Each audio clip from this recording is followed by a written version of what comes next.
Yo, what's going on, everybody? Hopefully my microphone is working. Yes, it is. I gotta keep checking at the start of the video because I'm doing stuff different with my audio. I have like a whole different source on my Streamlabs, if you guys know what that means. But yeah, we're here to talk about the play-in action that took place yesterday, April 13th. These were the 9th versus 10th place games to see who goes on to the 8th seed game.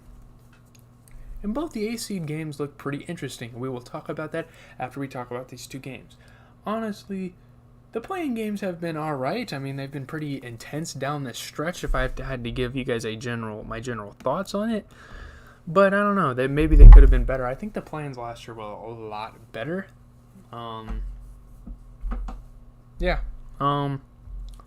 Hornets Hawks, I don't know how this was a terrible game, but it was. Hornets just weren't playing well. Maybe they don't have the experience. I'm not really sure what is going on with that organization. They're going to have to scrap some stuff in the offseason. I don't know what's going on.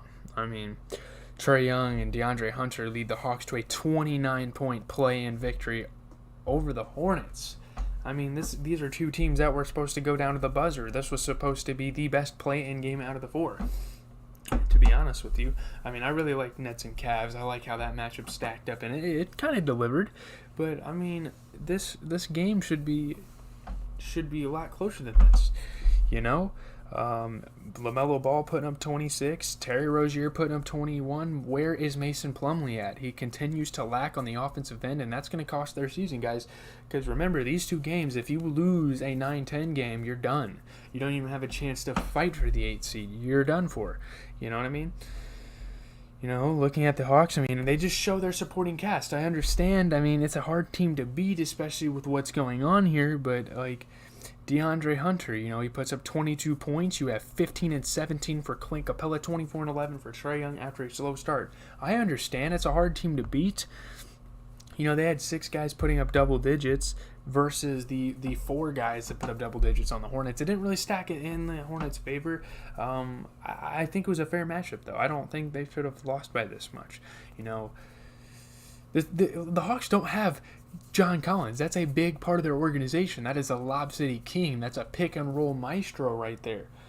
And all they have is Clint Capella, which can get predictable, but apparently not. Because when Trae Young tried to do it, you know, DeAndre Hunter, Bogdanovich, Herter, they were all open on the wings and the corners for wide-open threes, and they were smacking them. I mean, shout out to Kevin Huerter, however you say his name. I'm not even going to try anymore. It's really annoying. So they were out there just freaking strapping it up and just destroying the Hornets from deep.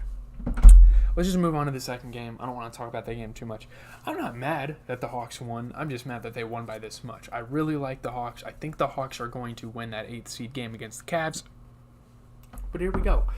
I guessed another match incorrectly because we had the Pelicans beating the Spurs. I didn't really expect it. I mean, obviously their big three is so nice, and Zion Williamson in warm-ups doing 360s is kind of ridiculous.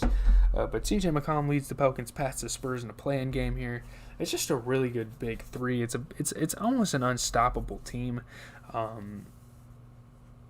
don't know what happened. I mean, Vassell had 23 points. That's about it for San Antonio. It really wasn't that good of a game for them. You know, Primo went scoreless. That's a big contributor as a starter. Pelicans just played really good basketball, and they have a chance to win the 8th seed. We will talk about that game because you guys should already know I have the Hawks playing the Heat in the first round. I'm going to keep that prediction, especially after what the Hawks did last night, and maybe it is about matchups. Once you get to this point in the season, maybe it is about the matchups a little bit. Maybe the Hornets just don't match up very well against the Hawks. I don't know. I don't see any reason why not. But Pelicans. Let's not just talk about McCollum, because you had Brandon Ingram coming out here 11 for 19. Although he went 0 for 2, he still went 11 for 19 from the field, shooting, getting 27 out there. Jonas Valanciunas returning to what he was earlier in the season, one of the best big men in the league at one point this year, and he put up 22 and 14. And CJ McCollum, man, he is a stud. I like that he is the number one option now. He deserves it. 32 points for him and a big play-in victory, and now tomorrow, me and the boys are going to be watching this doubleheader. Not doubleheader, because ESPN and TNT are each going to have their own slots for games. But man, this weekend's going to be huge. You guys don't want to miss out. There's going to be a lot of basketball on. It's going to be amazing. I'm going to be reviewing all the games every single night. It's going to be incredible. So, yeah, Hawks Cavs. I think the Hawks are going to win. Now, I really like this Cavs team. I like both of these teams in all honesty. I don't care who wins this game. I just think one of these teams deserves to make the playoffs. Pelicans and Clippers. I still see the Clippers making it to the 8th seed like I did. Well, I saw the Timberwolves originally because the Clippers won the 7. But I think the 7 and 8 seeds are the actual 7 and 8 seeds. I think those guys deserved it. But on the Eastern side, man, I think the Hawks are going to beat the Cavs. I think the Hawks are a really good basketball team.